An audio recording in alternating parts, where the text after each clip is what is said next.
ನಮಸ್ತೆ ಎಲ್ಲರಿಗೂ. ನಾನಿವತ್ತು ಭೂಮಿ ಬುಟ್ಟಿಯ ಚಿತ್ತಾರ ಬರೆಯೋದ್ರ ಬಗ್ಗೆ ಹೇಳ್ತಾ ಇದ್ದೀನಿ. ಭೂಮಿ ಬುಟ್ಟಿನ ಮೊದಲು ಸಗಣಿ ಮಣ್ಣು ಹಾಕಿ ಬಳಿದು ಕೆಮ್ಮಣ್ಣು ಹಚ್ಚಿ ನಂತರ ಈ ಥರ ಅಕ್ಕಿ ನೆನೆಸ್ಕೊಂಡು ಹಿಟ್ಟನ್ನು ಪೇಂಟ್ ಥರ ಈ ರೀತಿ ಮಾಡಿಕೊಂಡು ಚಿತ್ತಾರವನ್ನು ಬಿಡಿಸ್ತಾ ಹೋಗ್ತೀವಿ. ಫಸ್ಟು ಈ ಥರ ಎಳೆಗಳನ್ನ ತೆಕ್ಕೋತೀವಿ ಈ ಥರ. ಆಮೇಲೆ ಈ ಥರ ಹಿಂಗೆ ಕೆಳಗೂ ಮೇಲೂ ರೀತಿಗೆ ಗೆರೆ ಎಳ್ಕೊಂಡು ನಂತರ ಈ ಥರ ಸೈಡ್ ಗೆರೆಗಳನ್ನ ಎಳ್ಕೊತಾ ಹೋಗ್ತೀವಿ ಈ ಥರ. ಈಗ ನಾನು ಚಿತ್ತಾರ ಬರೆಯೋದನ್ನ ತೋರಿಸ್ಕೊಡ್ತೀನಿ. ಮೊದಲು ನಮ್ಮ ಪೂರ್ವಜರು ಪುಂಡಿ ನಾರಲ್ಲಿ ಬ್ರಷ್ಗಳನ್ನ ಮಾಡಿಕೊಂಡು ಬಿಡಿಸ್ತಾಯಿದ್ರು. ಈಗ ಕಾಲ ಬದಲಾದಾಗೆ ನಾವು ಸಣ್ಣ ಸಣ್ಣ ಚಿಕ್ಕಗಳ ಬ್ರಷ್ಗಳನ್ನ ಯೂಸ್ ಮಾಡಿ ಬಿಡಿಸ್ತಾ ಹೋಗ್ತೀವಿ. ಈ ಥರ ಹಿಟ್ಟನ್ನು ಅವಾಗವಾಗ ಕಲ್ಕೊಂಡು ಈ ಥರ ಬರಿತಾ ಹೋಗ್ತೀವಿ.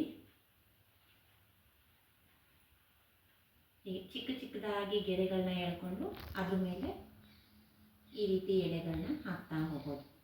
ಈ ಒಂದು ಮನೆಗೆ ಈ ಥರ ಬರೆದ್ರೆ ಇನ್ನೊಂದು ಮನೆಗೆ ಈ ಥರ ಬರಿತಾ ಹೋಗ್ತೀವಿ. ಯಾವುದೇ ರೀತಿ ಪೆನ್ನು ಸ್ಕೇಲು ಏನೂ ಯೂಸ್ ಮಾಡದೆ ಹಳ್ಳಿ ಹೆಣ್ಮಕ್ಳು ಈ ಚಿತ್ರಗಳನ್ನ ಸರಾಗವಾಗಿ ಬಿಡಿಸ್ತಾ ಹೋಗ್ತಾರೆ. ಈ ಥರ ಗೆರೆ ಹಾಕಿರೋ ಚಿತ್ತಾರ ಈ ಥರ ಬರುತ್ತೆ. ಇದಕ್ಕೆ ನೀಲಿ ಕೊಚ್ಚುವುದು ಅಂತ ಹೇಳ್ತಾರೆ. ಇದು ಎಳೆ ರಂಗೋಲಿ. ನಾನು ಇದನ್ನು ಸ್ವಲ್ಪ ಈ ಥರ ಗೆರೆ ಹಾಕಿರೋ ಚಿತ್ತಾರ ಈ ಥರ ಬರುತ್ತೆ. ಇದಕ್ಕೆ ನಾನು ನೀಲಿ ಕೊಚ್ಚುವುದು. ಇದು ಎಳೆ ಚಿತ್ತಾರ. ಈ ಬುಟ್ಟಿನ ನಾನು ಸ್ವಲ್ಪನೇ ಬರೆದಿದ್ದೀನಿ. ಈಗ ಈ ಸಣ್ಣ ಬುಟ್ಟಿನ ಕಂಪ್ಲೀಟ್ ಮಾಡಿರೋದ್ರಿಂದ ನಿಮಗೆ ಇದರಲ್ಲಿ ಚಿತ್ರಗಳ ವಿವರವಾಗಿ ಹೇಳ್ತಾ ಹೋಗ್ತೀನಿ. ಇದು ನೀಲಿ ಕೊಚ್ಚುವುದು. ಈ ಥರ ಚಿತ್ತಾರಕ್ಕೆ ಪಪ್ಪಳೆ ತುಂಬುವುದು ಅಂತ ಹೇಳ್ತಾರೆ. ಇದು ಸಣ್ಣ ಸಣ್ಣ ಗೊಂಬೆ ರೀತಿ ಕಾಣೋದ್ರಿಂದ ಗೊಂಬೆ ಸಾಲು ಅಂತಾರೆ. ಇದಕ್ಕೆ ಸುರುಳಿ ಚಿತ್ರ ಅಂತ ಕರೀತಾರೆ. ಇದು ಜೋಗಿ ಜಡೆ ಅಂತ ಹೇಳ್ತಾರೆ. ಇದು ಹೆಂಗಸರು ನಟ್ಟಿ ಹಚ್ಚುವ ಚಿತ್ರ. ಇದು ಸೂರ್ಯ, ಸೀತೆಯ ಸೆರಗು ಅಂತ ಹೇಳ್ತಾರೆ.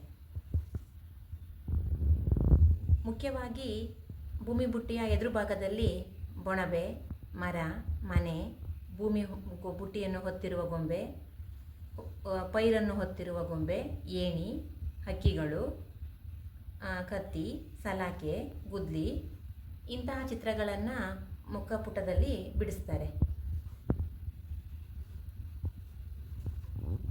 ಎಲ್ಲ ರೀತಿಯ ಚಿತ್ರಗಳನ್ನು ಬಿಡಿಸಿದ ಮೇಲೆ ಕಂಪ್ಲೀಟ್ ಆದ ಮೇಲೆ ಬುಟ್ಟಿ ತುಂಬ ಸುಂದರವಾಗಿ ಕಾಣುತ್ತೆ. ಕೆಮ್ಮಣ್ಣಿನ ಬುಟ್ಟಿಯ ಮೇಲೆ ಹಿಟ್ಟಿನ ಚಿತ್ತಾರವೇ ಒಂದು ಸೊಬಗು. ಈ ಮಲೆನಾಡಿನ ಈ ಸೊಬಗೆ ನಮ್ಮ ಹೆಮ್ಮೆ.